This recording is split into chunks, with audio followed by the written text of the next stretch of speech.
You're listening to the Pace Radio Network here at paceradio.net. The views expressed by the individuals during this broadcast are their own opinions, and they may not be the same as those of their group or other organizations they may be involved with. All medical advice during our broadcast is not a medical opinion and should be checked with your medical physician.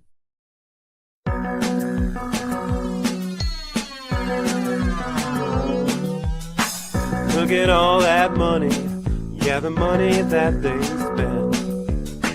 Take another look now and take some time for hemp. No cut trees or paper, cause it hurts the environment. Stop deforestation, yeah, it's time for hemp. Oh, an acre of hemp makes 20 barrels of oil. No need for pesticides to poison all our soil. People got no food, they got no clothes, they got no rent. Well, right now it's time for hemp.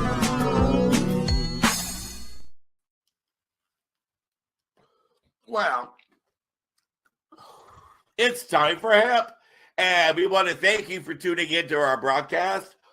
As you can tell, we do appreciate those who enjoy the ganja, and if you enjoy the ganja, this program is right up your alley, or should I say, right in your garden. Today, we are going to be talking about garden materials. Sweet leaf is what we like to refer to it. I am sure those of you out there understand the term sweet leaf. And also, if you like this broadcast, please hit the like button below. If you haven't already, please subscribe and share us with your friends. Do make it a point to go to timeforhemp.news and check out all of our podcasts. We have a large archive of material there that's all free to download. And now on the website, there's lots of free music that you can also download from the amazing group, The Illusions of Music. And all the songs are about our wonderful plant, cannabis. On the program today, we are going to be focusing on the sweet leaf of cannabis. But before we kick off this round of interviews, let me bring on one of my joint hosts. And don't forget, anytime you hear the word joint on the big broadcast, hit your pipes, your bongs, your vaporizers, and your joints, and take time for hemp. So let me bring one of our joint hosts onto the big broadcast. He's an author. He's written a fantastic book available on Amazon, and I would encourage you to get it. We're going to let him tell you a little bit about it. Our joint host, Al Byrne. Thank you, Casper. Hi, folks. I wrote a book. It's called For Country and Cannabis. And in the book, I do recommend you not use a bong.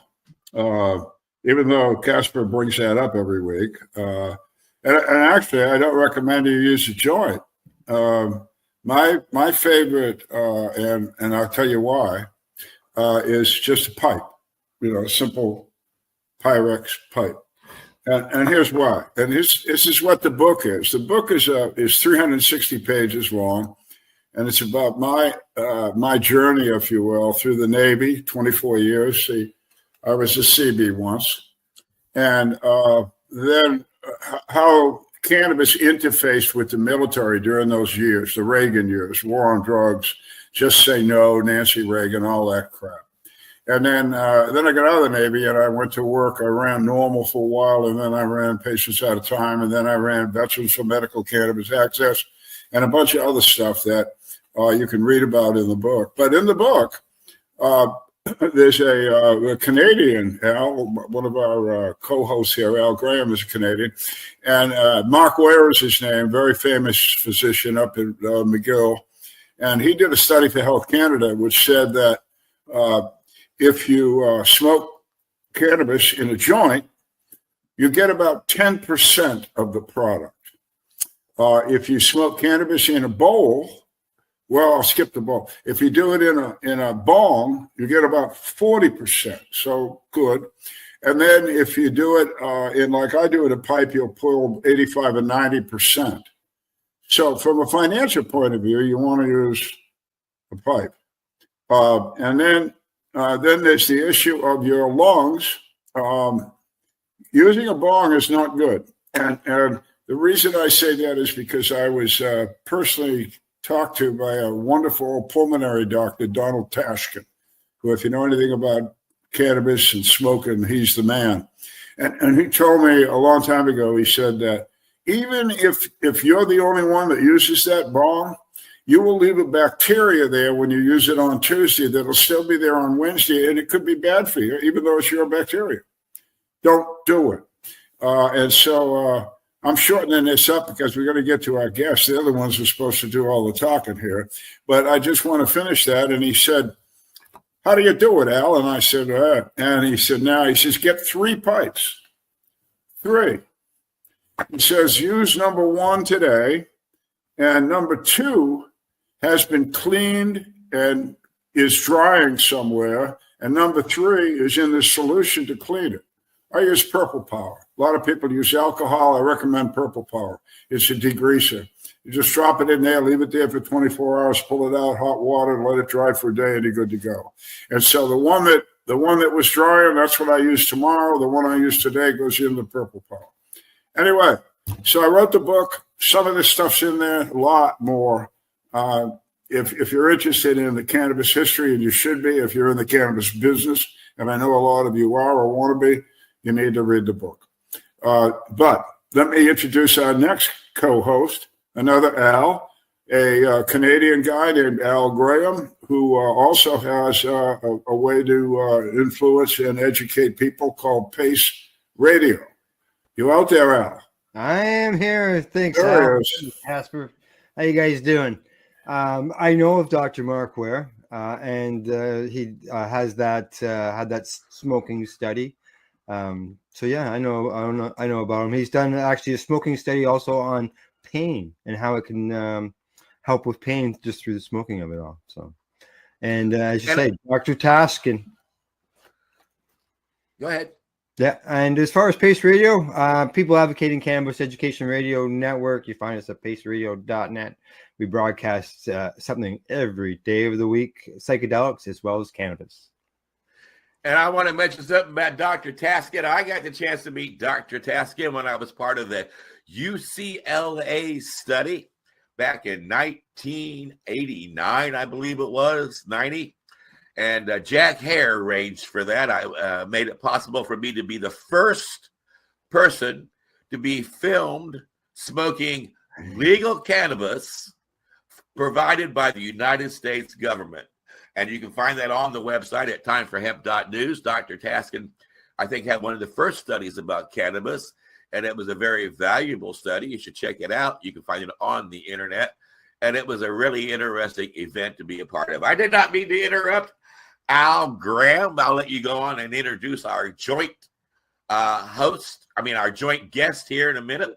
But I just want people to know that if you want to see somebody getting silly and high legally, you can go to timeforhemp.news and find that video. Go ahead, Al Graham, and bring on our joint guest.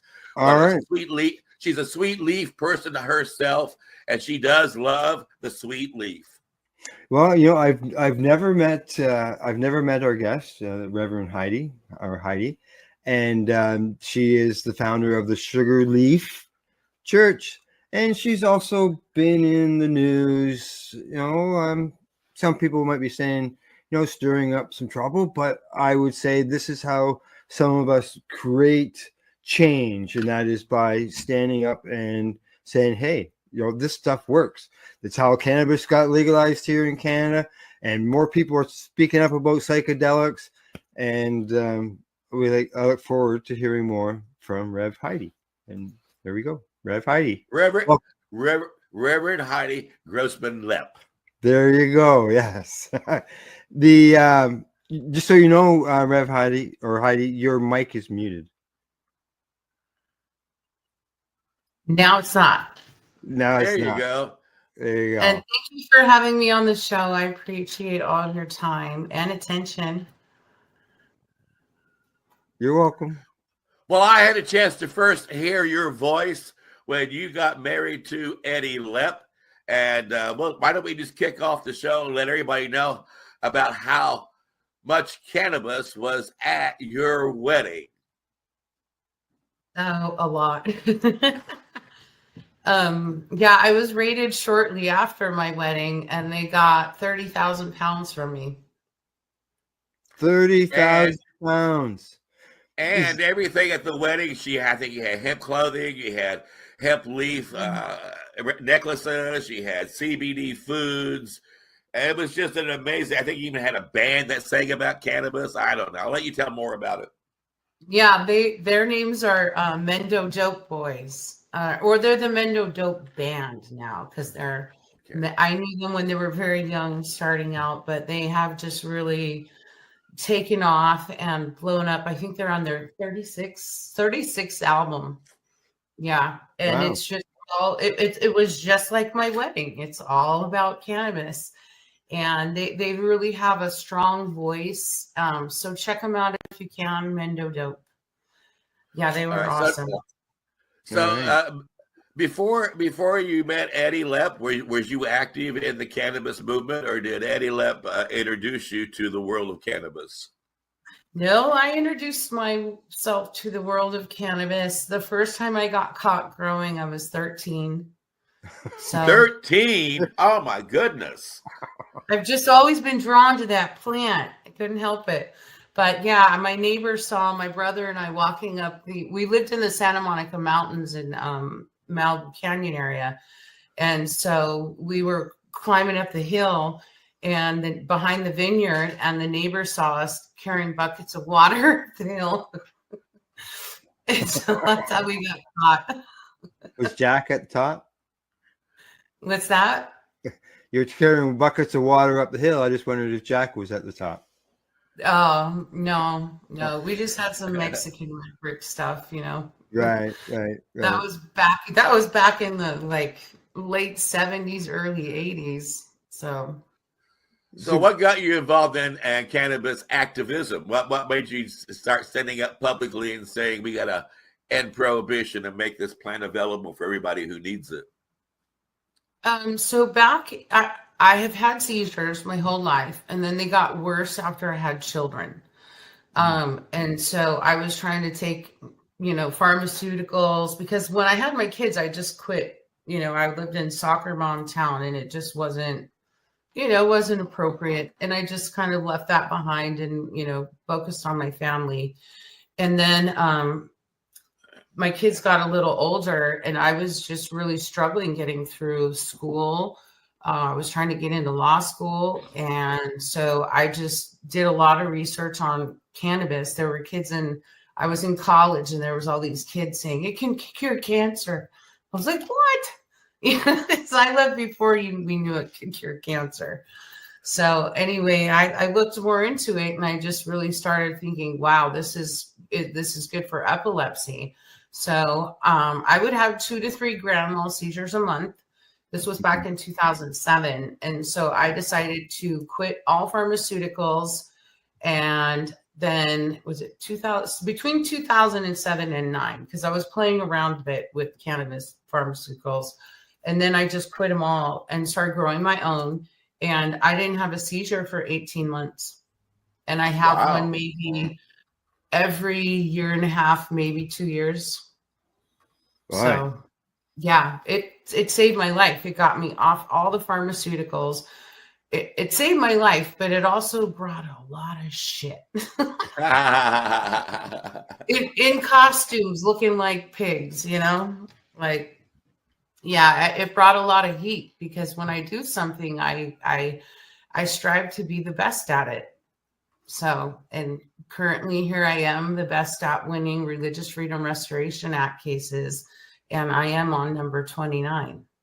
And I have 29 criminal cases. Yeah. Wow. Yeah, for our members of the church. So every time a member gets in trouble, I've had a couple of cases that were kind of lengthy and a struggle, but then the judges finally realized, So, number 29. But the last one we won was Las Vegas.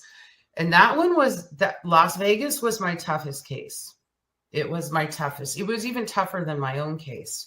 But that case we just won. I'm so excited. But normally now it just takes a letter to send. I just write a letter to the DA. I write a letter to whoever needs to be written a letter to, and then the case usually goes away, or the judge will throw it out.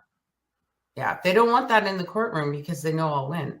And that's, unfortunately for people like Eddie Lepp and Roger Christie, and some of the people that have done some hard federal time while we were still 215 legal, right? The difference now is when in 215, when we got the Breyer ruling with Lynette Shaw, that was huge, which, reinforced the Rohrabacher Farr Act saying, no, there's no federal funding for state medical cannabis.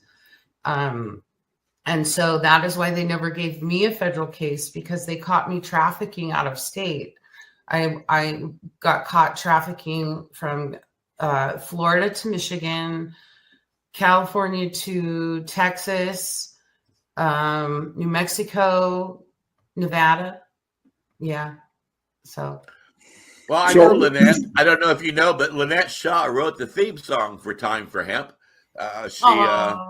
She saw it in Berkeley, and she saw the third segment. And at that time, we were using the Funny Reefer Man by Cab Calloway as our theme song. And I got this telephone call out of nowhere by this woman named Lynette Shaw, who said she loved my show. She thought I needed a theme song. And she asked me, what would I like for her to write? And I said, well, it became illegal in 1937. Why don't you do a 1930s jazz song? And about 14 days later, a little cassette showed up in the mail. And that's what you hear at the end of all of our programs, even to this day. Lynette went through a lot, being the first cannabis dispensary in California, well, actually in America. And she dealt with the fight with the IRS and finally won that. So she's a heck of a pioneer and quite a hemp hero in the movement. So I can certainly tell you I appreciate her work. And now, Al Graham, I know, thank you for the introduction. And I'm going to shut up and let Al Byrne ask his question, because I do sometimes have a tendency to rattle on. So the best way to shut me up is to hit the pipe. There you go, joint. Yeah, that's the best thing, Casper. Just keep smoking and shut up. Listen, Heidi, let's get our audience up to speed. Casper covers decades in sentences. Where are you physically located? I'm pretty much all over the place right now. After I won my trial, I went back to my, I was with Eddie in Lake County. And then after Eddie and I had to separate, I went back up to Yuba County, and I just went up and did some healing, and I did a lot of work. I grew a commercial psilocybin farm. I learned everything I could to know about psilocybin mushrooms, because I was going to reopen the church, but I was recognizing, okay, now I'm going to need to bring full forward facing the psilocybin. So that's when I said, okay, now I have to go be the best at what I'm going to go do. And I did pretty well. I was pretty successful. I was proud of myself. I entered the third psilocybin cup in Oakland, and I won out of 500 entries. All right. There you go. Yeah. Now it's time to open the church. I'm ready. So you did all this legal work. You were always in California when you were doing this work outside of the state. Yeah. So when you say they were they busted you, you mean you were actually physically carrying it? Were you mailing it? I mean, what was going on there that they chased you down? We were mailing it. Okay, so they got you, and then you put your return address on it, did you? Oh yeah, or I would have people put specific paperwork in it that said this is religious sacrament, boom, boom, boom, and this is where it needs to go. And if anybody, So some of this was you did figuring you were going to get busted so that you could take it to court? Was it that? Well, let me tell you how my first case went. All right. So I had a pastor. His name was Pastor Tony, and we had just opened a church in Las Vegas, Nevada. And so he was traveling on the airplane, and there's a whole news article on it on YouTube. Man claims religious liberty played role in marijuana shipment. So the sheriffs pulled him off the airplane at Stockton Airport, and he had a couple duffel bags full of, you know how I do it, a lot of weed. So, and it wasn't flour, it was just edibles and all, you know, pens and things like that. And so they arrested him, threw him in jail, and they let him go. And then the next day we went to the court because he had a bail hearing. And so we went in, I filed some paperwork that I added myself as a joinder to the criminal charges. I said, basically a confession. I'm the responsible party. That was mine. I told him to do it. And I also went into the court that day with 3 ounces of weed. That's on video too. They made me take it outside, but I had some of them. And so anyway, what happened was that motion in the confession, the judge got it. He called like 9 pot cases before us and made us last. He wouldn't even call our name. He pointed to us, then he pointed to the DA, and then he pointed to my motion, and he goes, "You take this in the hallway." And the DA was like, "What? Take a case in the hallway?" Okay. He's looking at it like, what the hell? And so we go out there and he reads that. And then he says, "You got some balls. You're asking me for criminal charges on a federal offense. Yes, I would like a trial." What the? You know, Joe, I was wearing this beautiful Rasta crown. I had my Rastafarian cape on. And they even asked me to take my crown off. I said, absolutely not.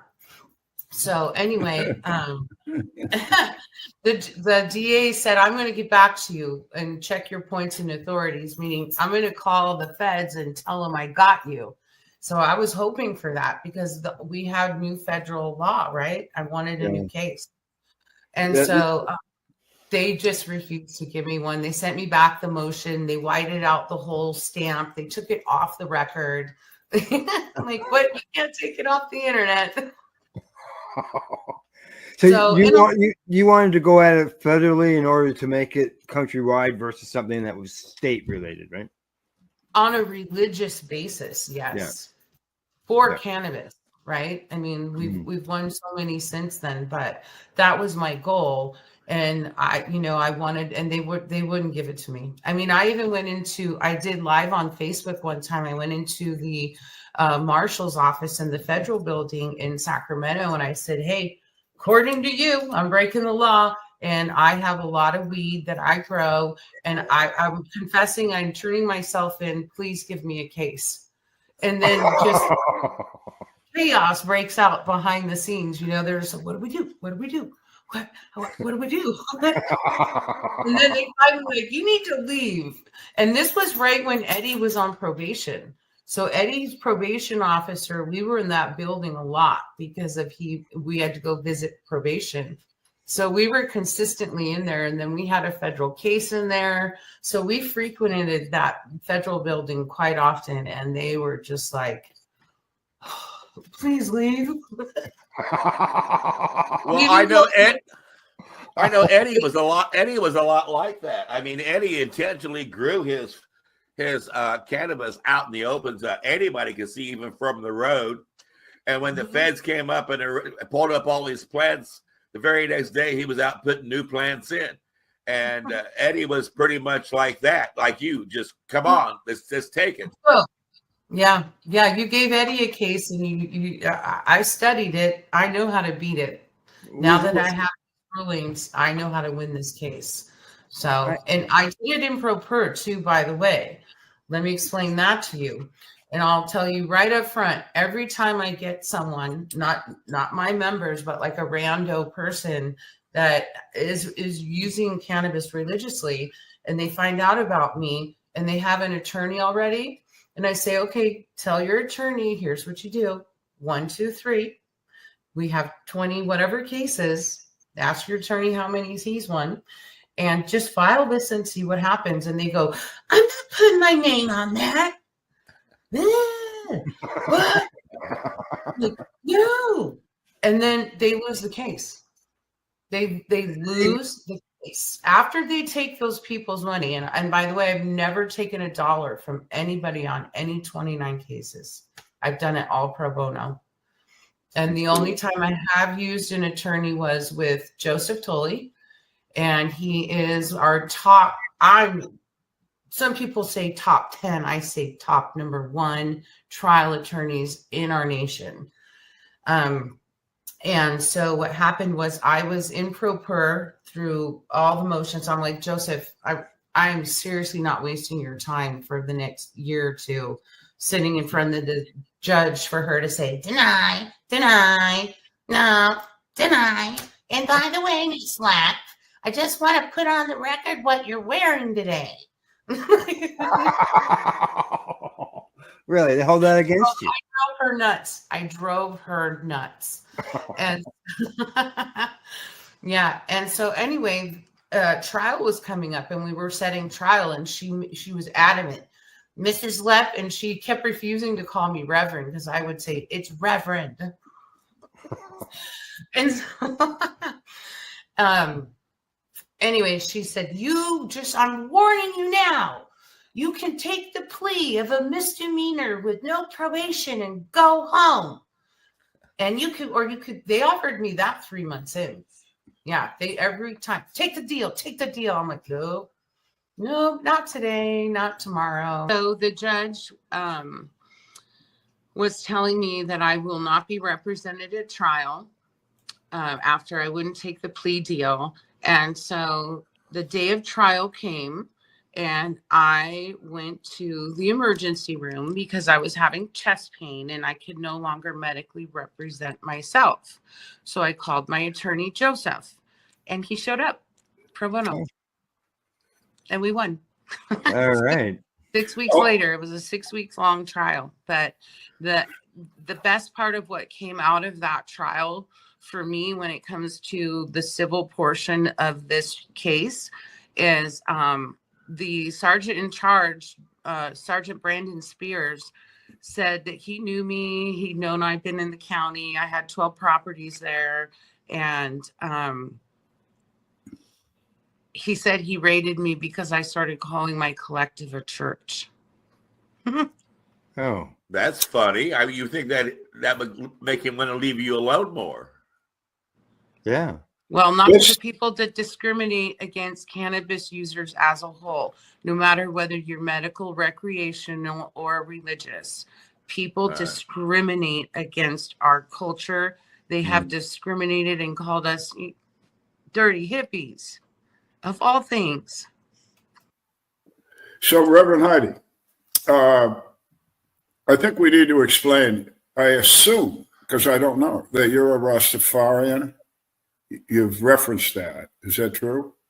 I do practice Rastafarian beliefs. I was born and raised Christian.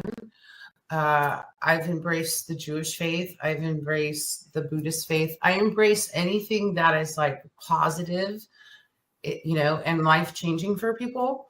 When it comes to religion, I don't, this is my personal belief, and I believe everyone should have their own personal beliefs and their own relationship with their creator as an individual.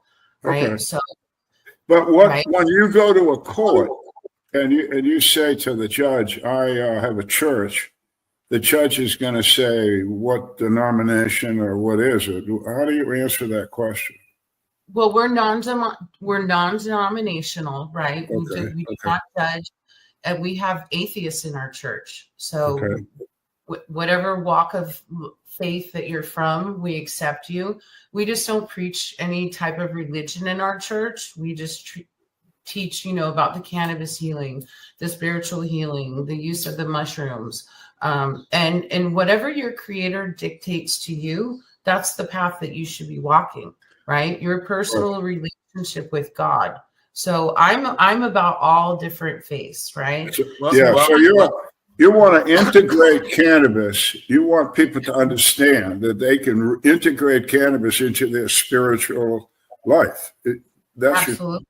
Okay. It all begins all healing begins with our spiritual healing, right? Like, who put us here? Our creator. Some people call it God. Some people, there's so many names for God, but my God doesn't dictate anybody do anything. My God doesn't dictate what you wear. My God doesn't dictate what you say. Well, Heidi, there is a heaven for atheists. I don't know if you knew that. There's a heaven for atheists. There's nobody there, but there's a heaven for atheists. Absolutely. So now you tell me that you got busted shortly after your wedding with 30,000 pounds of cannabis. That's absolutely amazing. Is that like, did Eddie just harvest a crop or something? Or is that just what you just normally buy each week to get you and your friends high? What's up with that? Well, at least we try religiously. Keep trying. Yeah. So how I got to that number, well, let me just say, when Eddie came home, he was not allowed on any type of cannabis farm. So I had to go through just some pretty strict scrutiny from the feds to let him come home to my house. So, and the first thing that the probation officer said when she walked us in, smells like marijuana. So anyway, we finagled that and we got him home. So yeah, he wasn't allowed on any farms. But while Eddie was gone, when Eddie left, he was the largest cannabis church, right? And so by the time Eddie got home, I had set up 365 farms in our collective network. So I will do all their legal paperwork, keep them papered up, put stuff wherever they get rated. Make sure they take a picture of that. And then, we were really forward facing, very transparent with law enforcement, with the federal government. Here's exactly what we're doing. We went through 20 raids. So on those 365 farms, I think I was around 350 farms when I got raided in Yolo County with an agency called Trident. So I paid the county money. I wrote the ordinance to help them do it. I'd spent all my time, of course, my resources, my contacts, all to be raided. Wow. I was executive director of for Yolo County at the time too. So I was just like, no, I'm gonna go with Eddie and I'm gonna follow his guidance. Because I used to talk to Eddie every day in prison, and we would talk about our faith. We would talk about his case. And I had just been learning the law, because my first raid, I was in law school. And then I decided, you know what? I'll find another way, because then I have nothing to lose. I don't need a law license. If I go into court, they're going to take it from me anyway. So Right. I got work for nothing. So I just kind of followed and led, where the Spirit took me. And here we are. And so I had 160 churches by the time they raided me. All right. Wow. So yeah. Now you mentioned Roger Christie. Roger was a champion at the time for Hemp Broadcasting Network back in 1990, and I met him through Jack Hare. Now, does Roger's church work in association with your church? Do you guys do events together? What's going on there? We just did a little work. It wasn't necessarily together. We did it as a group for Deschedule Earth. Okay. And Roger was discussing, his plight. I'm actually working on an open letter that's going to be going out to Hawaii on the 17th of this week. Okay. And it's why don't you tell people a little bit about Deschedule, the Deschedule website and the Deschedule team? Right. So we don't want cannabis on the schedule. And now with the church model, now that we're going to be going through a really big expansion at this point, with the double jeopardy and all the protections and legal standings we have in place, we want to, get people on board to understand that scheduling cannabis is wrong, that it's God's divine gift to us, we the people, and it belongs to us, right? Regulations and taxing. Not only that, when you do that to that plant, when you do taxing and abusing and regulating and controlling God's gifts, it's never going to come out well for you. Let me jump in here just for the audience and maybe you. In 2023, in the summer, July, the United Nations descheduled cannabis.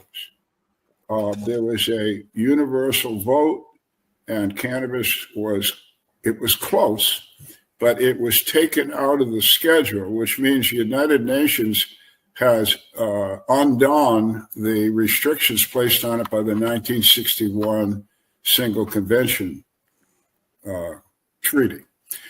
So what does that mean for the United States? Well, there is a law, federal law, related to that treaty. And basically, of course, just paraphrasing here, but basically the U.S. law says that if the UN changes the restriction on any given substance, including cannabis, the Attorney General of the United States, the federal Attorney General, Miss Bondi right now. She knows me. Yeah, looks like you. Has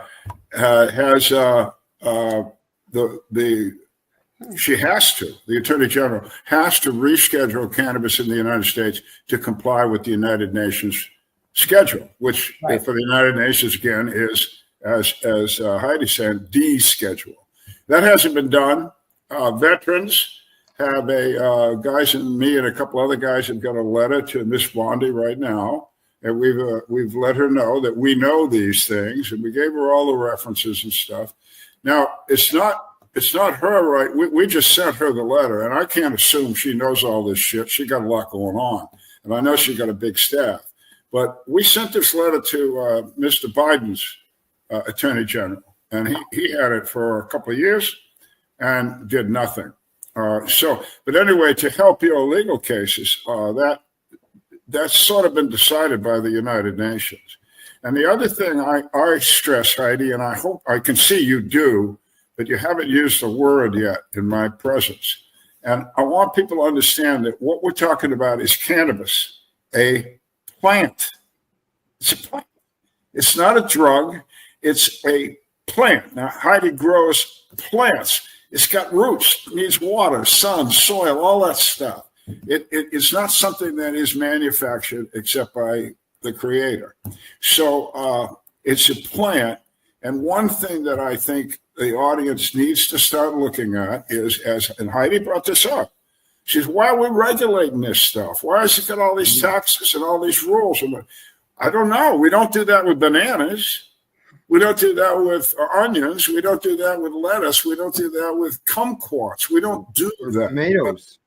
But all of a sudden, cannabis is not a plant in the minds of law enforcement, in the minds of legislatures. And I just urge the audience, religious or not, start thinking yourself of this as a plant. There's plants, we have thousands and thousands of plants that come into this country. And custom looks them over, and the agriculture department decides if they're a good plant or a bad plant. Every plant on earth is like this, except cannabis. So that's my but now, Al Byrne, unless I'm mistaken, you're talking about cannabis. Aren't you referring to marijuana? Well, I've always been against the term marijuana because it's a slang. It's Mexican. It denigrates the plant. I don't like it when people call it weed or pot or any other damn thing. It's cannabis. And years and years ago, I mean, 25 or 30, I had to go through this conversation with people like Heidi and Al and Casper, who were advocates of the cannabis plant and called it marijuana. And I kept saying at that point in time, would you stop it? Let's change the way people see this plant. And one way you changed it is using the proper vernacular, the proper vocabulary. And now we still see marijuana a lot, but cannabis has taken hold. And that's good for what the four of us are trying to do. Yeah. Now, I do want to say this before we move. I want to say this before we move forward, is that when you go to the Time for Hemp website, you will find the word marijuana frequently utilized, but it's because of the algorithms that are on the internet. And I do that so if someone types in a question about marijuana, it will lead them to the website Time for Hemp, where they can learn that they need to call the plant cannabis. Well, that's an excellent point. If you Google, I found out this years ago, and people said, you're nuts, and I'm not. If you Google the word marijuana, Google will take you over here. If you Google the word cannabis, it'll take you over there. Even if you put with a word like medical in front of both of those terms, it'll take you to two different places. Marijuana stigmatized. Proper language is important. It just is. So let's get back to Heidi, okay? I wanted to say before you ask me my question, in all of my court filings, my legal filings, my professional filings, I always use cannabis, and I have reprimanded judges for using that term in front of me. So, good for you. We do have a culture, right? And a lot of that we can't stop. But it's also like using it in the appropriate context and places. When you're talking to children about it, that's what you should be calling it. Yeah, we're the educators, and if we don't do it correctly, then we haven't done our job. That's my point, your point. Right? Yeah. Okay. So I have a question about religion here. I'm just curious if you know a fellow named, or have heard of a fellow named Carl Olson in Ireland. I love Carl. I'm following his case. I absolutely love Carl. What a sharp cookie. Yeah. He is sharp as a tack. Yeah, I just found some beautiful legislation last night that I'm going to be sharing with him. So, well, we've been a guest on the Time for Hemp Broadcasting Network quite a few times, and he's coming on next as our next guest. So, Carl, we're trying to get religious conversation together here, you know. Yeah, he's really great. He's in Iowa or Idaho. Iowa or Idaho, I forgot. No, you're okay. Iowa. Yeah, he's been a battler for decades. Since the 70s. Yeah, he was actually one of the first cannabis churches in the U.S. That's right. With Carl. That's right. Yeah. Right? And Eddie learned everything he did from Carl. And Carl, when he was arrested at the time of his first arrest, it was the largest cannabis bust in American history at that time. And then when he got out of jail, he never smoked cannabis, but he fought for it. He made sure that he never smoked it. He wanted to never give them a chance to arrest him again. He wanted to stay on the outside so he could fight those guys that put him away in the first place. Yeah, he told me that too. That I asked him. I said, "You got to be smoking pot, man. You need to." I'm not going to do it. I'm not going to do it. And the same thing Casper said. He said, "They're going to ask me, Al, every time I go up in front of some committee or some cop, he's going to say, 'Well, you're a pot smoker.' No, actually, I'm not. And you're keeping me from being one, and that's against my religion, and you're screwing with me." Yeah. I got to give Carl. He's an amazing guy. Yes, he is. And again, we'll be talking to him next week. But I'm glad you know him. If not, I was going to put you together. Forget it. Yeah. All right. So let's go back to what are you actually doing now? So currently, I am in Michigan. I have a church brick and mortar in Midtown Detroit, and it is a lounge as well. We have classes, we have lunch and learn, we have Sunday services, we have reggae nights. So we're trying to get the community active and together, providing them some education. excuse me. And then we also, oh yeah, then there's that. Is that your church? No, that's not my church. That is another church in Detroit that got raided. And I came to their rescue. Sorry. Yeah, mine's a little different. It was one of the links. Yeah, that's the Psychedelic Healing Shack. That belongs to Dr. Robert Pismenti, and he got raided. So I've been helping him out. We have a federal case going with the city. So I'm on it. Well, with your church painted like that, I can only assume you would draw the attention of the authorities. I'm just saying. Yeah.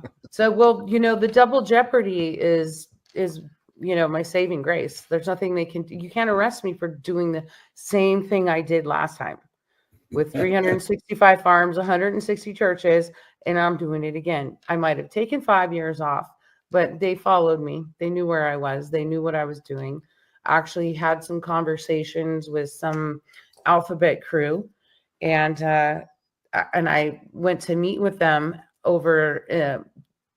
Somebody tried to rob me, and they intercepted.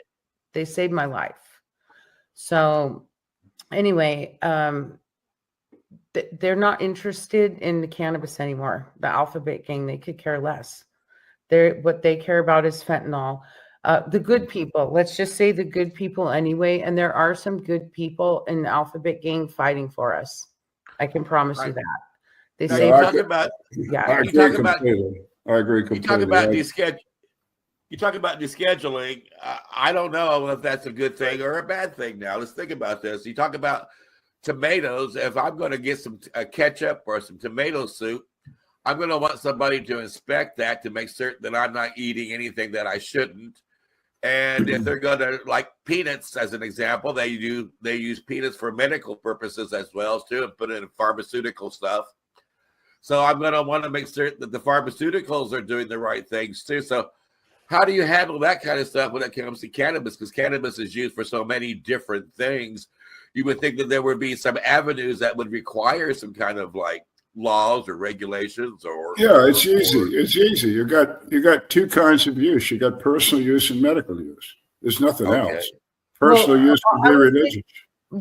Food. There's food. So what I would say is get together. Like, so what I'm doing as a church, right? We're self-regulating. My standards are hella better than California's ever could even think about. When it comes to organic and putting the love and blessing the plants and nurturing them and wanting them to heal people instead of making me millions of bucks, right? So getting into private membership associations, if you're not into being a part of a church, or just find a spiritual organization. I'll be setting some up and having the in-house, like self-regulating, like churches do. We self-regulate. All right. Well, then another question that's been handed to me, in fact, just yesterday when I was seeing some medical professionals, when I was discussing this, they asked me, well, you know that the human brain continues to develop until you're about 25 years of age. So are you saying that people who are like 12 or 11 years old should be allowed to smoke cannabis? Somebody who's 16, where do you draw the line? Do you want some kind of regulation on that? Okay, listen, I went through this with 25 years ago with the American Medical Association and the American Nurses Association. They've decided that children, we've had kids as small as 2 years old, infants, use cannabis successfully. Thousands of them over the course of the world, okay? Yeah. So there's two things to consider here to your questions. You've got what I want it deregulated. It's a plant. I want to be able to grow it in my backyard, and I want my neighbors to, and it shouldn't be any more obnoxious to anybody than if I was growing corn or anything else. On the other hand, I'm a patient, and if I want to go buy cannabis, I want it to have been regulated, labeled, tested. I want every nook and cranny of it covered. And therefore, in those kind of categories, all you have to do is have it Schedule 5. What's 5? OTC, over the counter. All that stuff you buy in CVS pharmacy is scheduled. It's not descheduled. It has a schedule, and it's 5. That means that the government has looked at it. It meets the purity standards. The description on the bottle is really what it is, et cetera, et cetera. So there's nothing to have. We can have a bifurcated future in that sense, that we can have freedom of the plant and anybody that wants to just grow it, and a regulated market to sell it to certain people. Age, therapeutically, medically, there is no age limit in my mind. An infant to 100, doesn't matter, it's good for you. If it's good for you, it's good for you. And then as far as recreationally, I got to leave that up to the parents. We're up here in Canada, yeah. I'm not going to pass a law to anybody that says you can't have your kid smoke a joint at 16, or you got to make them wait till 20. That's not my call. That's a family call. So I just leave it alone. Yeah. Federally here in Canada, we're at 18. And the provinces can set their own age. Most of them have done a 19, and Quebec is at 21. But nobody's at the 25 mark. Yeah. Well, I know there's a lot of people in the audience who would ask that question, so I had to. Yeah. No, and we've heard from Heidi. She doesn't have any regulations. That she lets people live their life. That's what I'm hearing. yes, but when we have storefronts and we have commercial operations for the church, we have extremely strict protocols in place. Oh, well, what is it? Or we are all organic. We are making sure that we have great genetics, right? Making sure that all our SOPs are in order, making sure our growers are in good spiritual health, making sure we visit the plants every month and do blessings and ceremonies. We also have during with the brick and mortars, we have very specific SOPs, certain language, certain things we do and we don't do, internal stuff that you'll have to come to one of our churches when we open near you. Yeah, I'll be there. Sure, why not? So Michigan now, I've been hearing from folks that come down here in Florida to visit frequently from Ohio, that they drive to Michigan to buy their cannabis, even though it's legal in Ohio, because of the price is supposed to be very low there. Is that? Oh, they're doing a corporate squeeze out for the smaller shops. I guess they grew way too much weed this year. The prices are dropping. The taxes are going up. It's unsurvivable. The little guys, it's unsurvivable for, because they're going to end up going under or getting bought out. And they're doing it on purpose. Big corporation wants to take over. The war is still on cannabis, our natural medicine. They're not ready to let it go. They're never going to let it go. They're going to kick and fight tooth and nail. But as long as we keep standing up and organizing against them, we will get it back. Like with me, my church. Join my church. If you get in trouble, I'll come for you. If you want to have a branch and do a commercial operation, then you can go through my vetting team, and we make sure you have the COAs. We make sure that everything is in place, that no one's stealing water, no one's stealing power. All of it is beneficial runoff, all types of things like that. We make sure. So we were the shining star of California. Like almost all of my farms were organic. Not all of them. We were working on some of them. But even in my trial, like the DA was like, she had the best weed in California. She was getting $30,000 a pound. What? And I was like, no, that's not true. That's not true. But I don't think so. Yeah. I don't think so. When I come after you, I'll take $3,000. Well, Michigan's really interesting history with cannabis. When I was a kid, Michigan was, I think, the only state that had legal cannabis at the time. You could, some places it was, and some places it wasn't. You could even go into a bar and buy it. And then all of a sudden they outlawed it. Then they halfway legalized it. Then they outlawed it again. And then now they made it all legal. So it's really an interesting history in Michigan. What's going on with these laws there now? Well, I was just at Michigan Hash Bash, and funny you asked that. I have one of the top lobbyists for Michigan Weed Store sitting right here next to me. Would you like to ask him? Is it Marvin? Is it Marvin? Rick Anstis. Hi, Hi, Rick. Hey, Rick, do you remember? Do you know Marvin from the party? Yeah, everybody's got to know that guy, right? Well, next time you talk to Marvin from the party, you tell him I said howdy. I'll do. Yeah, me too. I haven't seen him for decades, but yeah, the party, man. He was always fun to have around. He was. Anyway, so what's going on there in Michigan with the cannabis laws? Oh, it's the same atrocity that it's always been. We were duped into bending the knee to recreational, and I liked what you said earlier in the sense of using cannabis versus marijuana or pot or dope or whatever. It's the language. So what really screwed us up medically here and has really oppressed us getting to the patient and the information to the patient is recreational. So the word itself is destroying everything, the essence of the plant. So I'm really trying to push back on the medical aspects and the things that got us here, which was medical, and it was the testimonies of the people that came from everywhere in the state of Michigan. We had 324,000 signatures on a ballot that the state said they didn't want to, go get it if you can do it. And we did.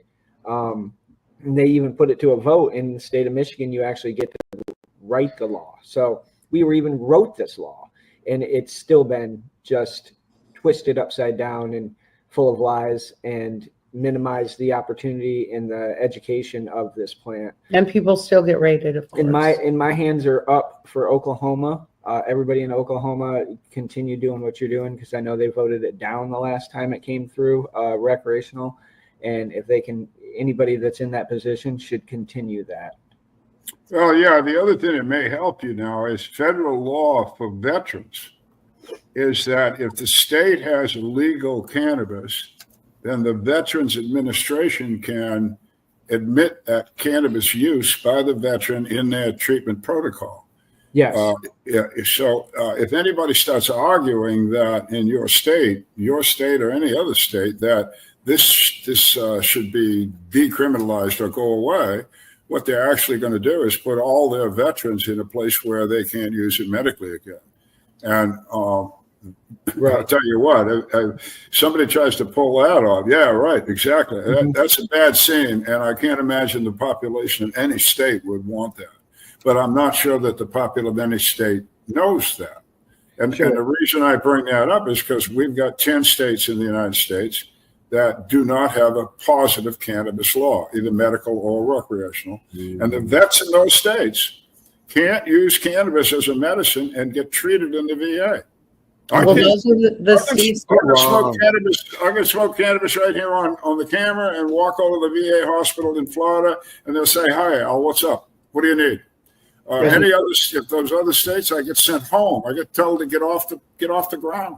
Mm-hmm. Yeah, Indiana is one of those states where you get sent home. My next door neighbor can't smoke cannabis because his doctor tests him each time he goes in for his heart treatment, and if he comes up positive, they will not give him the treatment he needs for his heart care. I pointed out again. I went to Notre Dame, Indiana, and the Pope has said, "Hey, if it's good for him, let him have it." Well, here's Indiana, Notre Dame. If you don't, Notre Dame's got some pull in Indiana, and yet they haven't made the call. And so there's a lot of people here that need us to tell them what we're telling each other right now.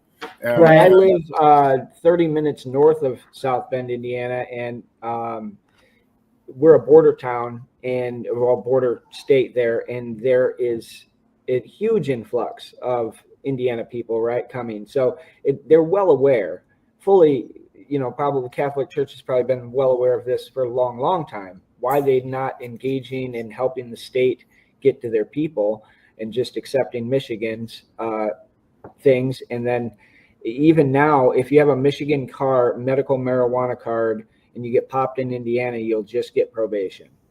So because Yeah, it well, can overrule a doctor in another A partial recognition. yeah, it's weird here because all the states around us have legalized cannabis, and Indiana's a holdout. And I've said it before in the show. Al have heard me say this, but when it's 3 o'clock in California and noon in New York, that means it's 1955 in Indiana. Yeah, this is why you got to do it federally. This is why I say federally legalize it. Right. And that's what we're you trying have- to do with our blueprint with the mothership is we are Yeah. trying to go into every state, especially the states with no medical, and open the churches and get them up and running. Because my philosophy is always veterans first, right? We always want to serve our veterans the way they've served us, and then patients, and then, you know, whatever else falls after that. But that's our priorities, and getting people healed spiritually, especially with the mushrooms and veterans, and saying goodbye to depression. There's the door. It's working, right? And it will save lives, countless millions of lives, once we get these open and get them all over. And then my next trick will be with getting my DEA religious exemption, which is the DE5. Only 3 churches have that. That's the UDV, Queen of the Holy Light, and now the Eagle and Condor. And those were only given in the last 53 years by court order. So now that the new administration has changed, and the judge in the Eagle and Condor told the DEA, well, they gave Eagle and Condor judgment 2.2 million. And the judge said, you need to redo the administrative process and make this make sense, because they've denied everybody. So that is in the works. Of course, the DEA, you see how long it takes them to do anything. But the DE5 religious exemption allows you to import and export Thailand, Uruguay, Jamaica, Paraguay. So other countries are now opening up with that. So I'm hoping I asked them, can I have them now? No, just wait. But things are looking good, you know, when we get to that point of getting that actual certificate. How long are you looking? Like, what's that process like? I would say 18 months. And if they don't give it to me by then, I'll just make my own and get a boat and go, bye. Take me to court. I'm a pirate now. Yeah, I'm not sure the urgency is seen by people that you're talking about. 18 months, and they're in a process. And I'm a veteran, and I'm watching 40 or 50 of my brothers and sisters die by suicide every day. How many are we at now? Well, I don't know. Well, all I can tell you is that I started counseling Vietnam veterans back in 1990. And by that time, 1990, more vets had committed suicide than died there. And I think now more vets have committed suicide that died there and were wounded there. So we're up to about 350 to 400,000. Cannabis can do so much for them. And now you throw in, you know, the Gulf War and the Somalia guys and God knows who else, the Korea still. You know, the veteran says that the Veteran Administration put out a few years back that 22 a day died by suicide. That wasn't a real number. They made it up. They asked a few states to give it an input, and then they extrapolated out to 50 in the territories, I suppose, or maybe they just left them out. Who knows? But anyway, those of us that really do this stuff with veteran work, we've thought for years. And I've really found no expert in the veteran world that disagrees with me. We're talking 50 or 60 a day because they don't talk drug overdoses. Drug overdoses are suicide. Right. A vet hits a bridge at 100 miles an hour at 2 o'clock in the morning. It's an auto accident. So there's all sorts of misgivings there. But again, to all of the patients that we're all trying to help, they're sick, by the way, and they need this medicine. And like we've been saying for decades, if you're gonna take a medicine, take this one first. Take all that other shit last. Or if you're really smart, do what Heidi did. Don't take them at all. Just leave it alone. Enough of my rant. I'm sorry. I love it. I mean, we have a big presence of both things here, veterans and children in Michigan. We have over 215 medical cannabis children here in Michigan. Wow. And that's a remarkable thing. We have a long list of qualifying conditions, from cerebral palsy to, it's autism. These things are been worked on by a lot of great Michiganders, Amy Carter being one of them. With Jaden's Law, we're currently pushing to now that you can be a minor patient in the state of Michigan. When you're in a public school, you can't use your cannabis. So if you use RSO for your autism that allows you to go to public school, now you have to go 1,000 yards or 1,000 feet away from the school and be administered by your parent, and then you can come back to school. That's an unnecessary thing. Totally unnecessary. That's inhuman. One of the things we're talking about doing too is now implementing. Let's say I have a church member with a child, right? Now isn't it only just medical? Now you've got to deal with the federal law. Now you're going to exempt my child religiously. And that's like, there's some bad consequences for that. Not just discriminating against cannabis, but now you're discriminating against a religious group. So, and we're really trying to push the education. Like, you don't have to be religious. All you got to do is smoke weed religiously. That's it. Well, I do have a couple of questions here. The last time I was in Michigan, let's see, that was 2003. And when I drove through Michigan, I was freaked out. It was like a third world country. City after city after city was vacant. Factory after factory was shut down. When I rolled in Detroit, someone was going to buy me a house to take care of for them, and Detroit was just like a third world country. Almost every block they were ripping out the street lights for the copper that was in. Even the city was doing that. The city was not even paying the bill. And so did they, one, legalize cannabis for the financial boom that it would bring to their state? And then two, my other question is, and then I'll shut up, is you've got a governor who is a total witch on every level.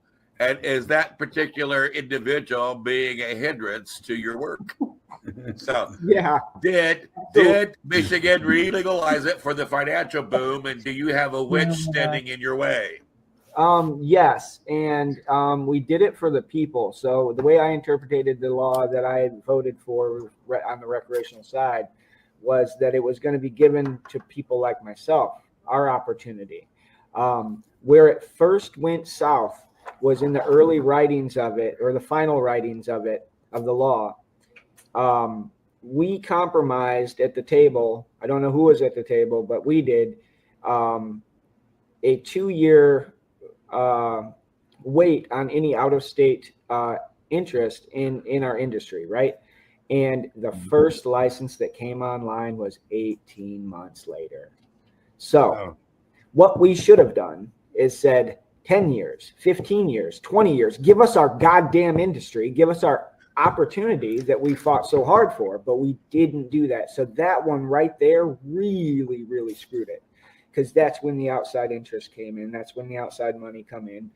And we could have done this $3 billion industry by we, the people of the state of Michigan, and all prospered, had new homes and living fat.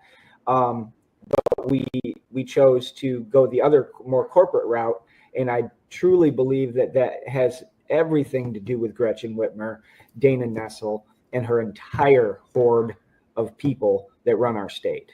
I don't know where the money's going. I look and I'm digging. There's a lot of general funds. So all of the metric money, all the fines and fees, they go to the general fund in the state of Michigan.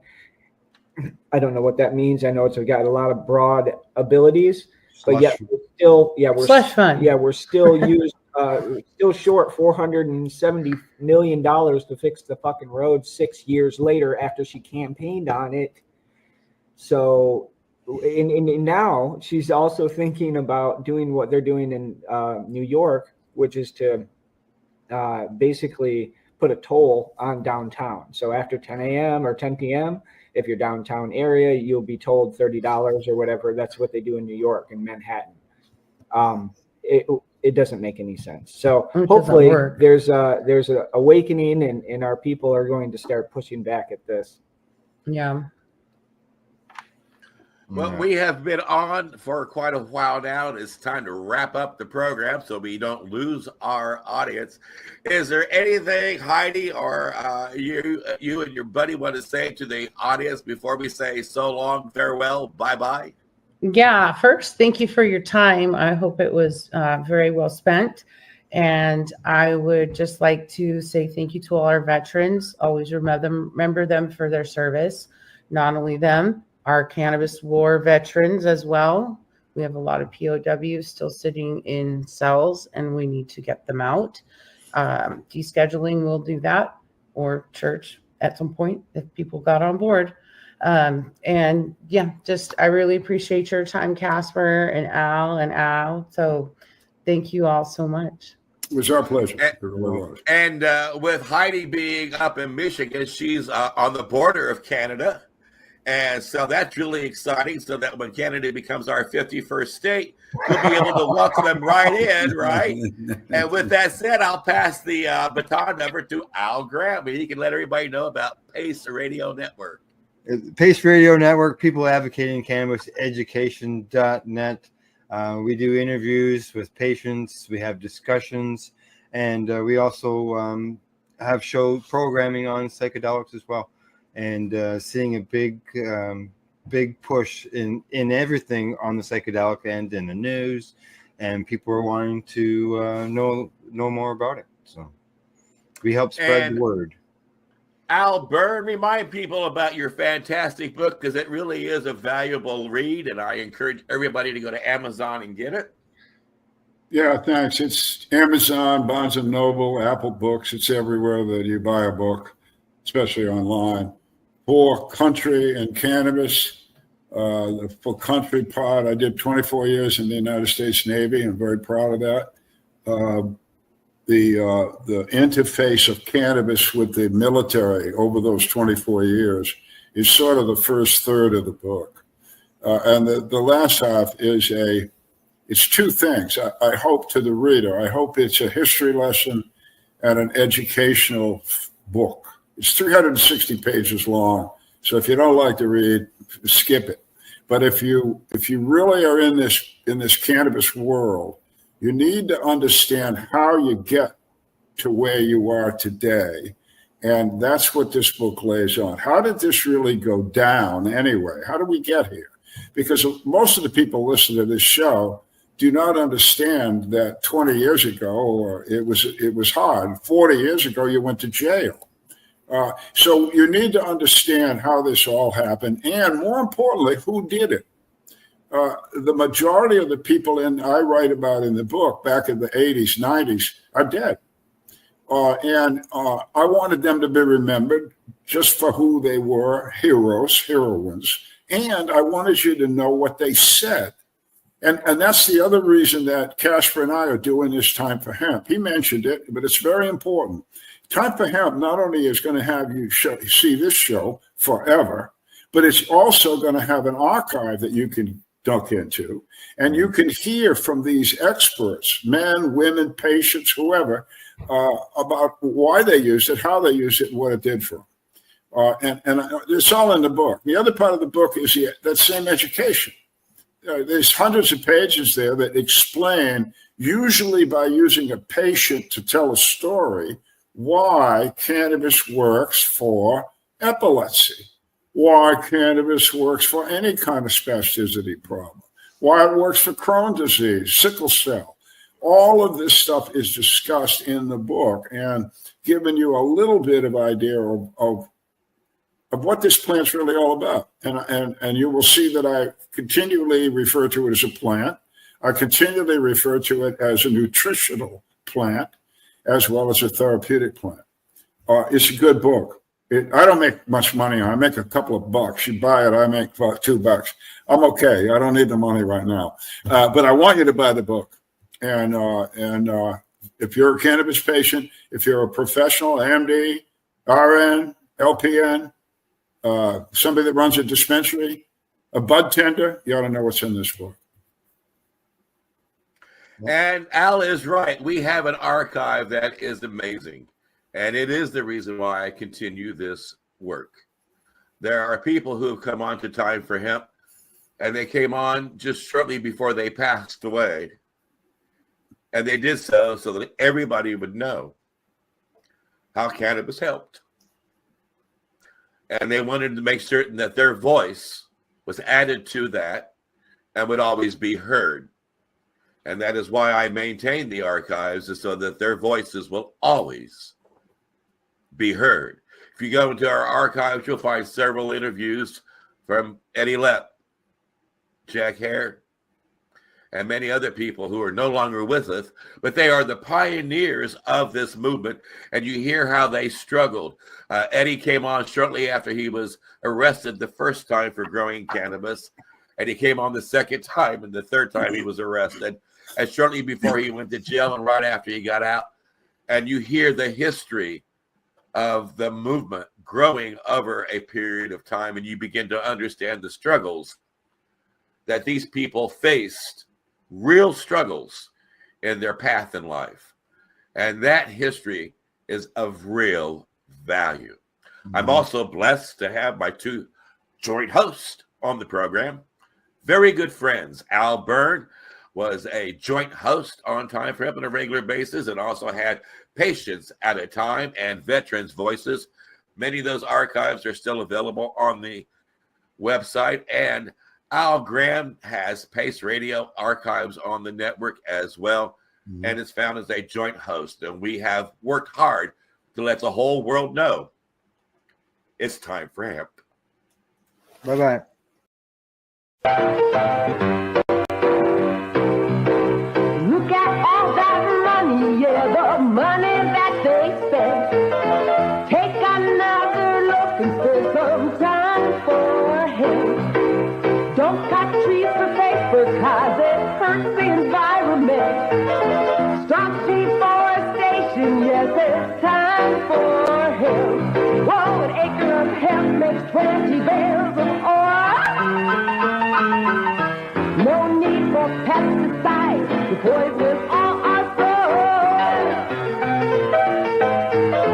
People got no food, they got no clothes, they got no rest. Well, time for help! Yeah. Time for Hemp is a Pace Radio Network content provider. You're listening to the Pace Radio Network here at paceradio.net. The opinions of the individuals during this broadcast are their own, and may not be the opinions of their group or other organizations they may be involved with. All medical advice during our broadcast is not a medical opinion and should be checked with your medical physician. Enjoy the buzz of legalization with Campbellford Lifestyle Shop. From lights to plant nutrients, books, consumption accessories, and more, we've got all your basics to grow or consume cannabis. Visit our info center or take a look at our piercing services and body jewelry, now available in-store through Campbellford Lifestyle Shop, 17 Bridge Street West, Campbellford. Limestone City Hydroponics is Kingston, Ontario's hydroponics shop. Take your growing to the next level and create the optimal environment with a tent kit, or maximize your yield with an ebb and flow flood table kit. Either way, Limestone City Hydroponics has more sizes and options to fit your needs. Are you looking for the power of the sun that adapts to your budget? Then look no further, as they have professional grow lighting. They have indoor grow systems that are easy and cost effective, with many options to fit your living space and lifestyle. Cultivate your growing potential. We have everything you need to succeed. And if you can't make it to the store, they offer local delivery to the greater Kingston area. Remember, when you're looking for experts to help you grow, then look no further than the locally owned Limestone City Hydroponics, 105 Sunderland Drive in Kingston, Ontario. Call them at 613-548-0420. We are people advocating cannabis education here at paceradio.net.